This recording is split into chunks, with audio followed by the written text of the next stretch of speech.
கோயில் திருவண்ணி என்ற தஞ்சாவூர் பக்கத்துல கோயில் வெண்ணின்னு ஒரு ஊர் இருக்கு. அந்த ஊர் ஈசனுக்கு பெயர் கரும்பீசுவரர். கோயில் கருவறைக்குள்ள ஒரு மூடை சர்க்கரையை கொட்டி வச்சாலும் இன்னைக்கு எறும்பு தீண்டுவதில்லையா. ஒரு கைப்பிடி அள்ளி வெளியில போட்டாச்சுன்னா உடனே லட்ச எறும்பு வந்துருதான். இந்த அதிசயம் எப்படி நடக்குது, ஏன் நடக்குதுன்னு யாராலையும் கண்டுபிடிக்க முடியல.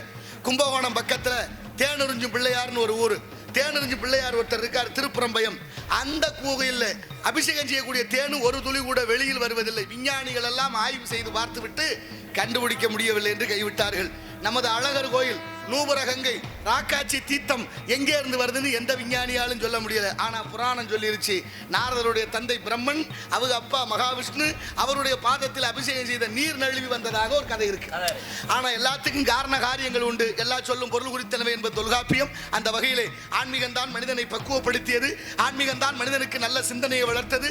ஆன்மீகம் தான் மனிதனுக்கு நல்ல புத்தியை கொடுத்தது. ஆன்மீகத்தோடு சேர்ந்த கல்விதான் ஒரு மனிதனுக்கு நல்ல ஒழுக்கத்தை கற்றுக் கொடுக்கும். அதனாலதான் வள்ளுவர் கூட கற்றதனால் ஆய பயனன் கொள்வான் நற்றார் தொழாரனின் என்று 1330 குறள் எழுதிய திருவள்ளுவர் கூட ஒரு குறளிலே ஆன்மீகம் சிறந்தது என்று பாடியிருக்கிறார். ஆக ஆன்மீக சிந்தனை இல்லாது எந்த செயலும் வெற்றி அடைந்ததாக இந்த நாட்டில் வரலாறு இல்லை, இலக்கியம் இல்லை, பண்பாடுகள் இருக்க வேண்டும் என்றால் ஆன்மீகம் தான் சிறந்த நல்ல பாதை.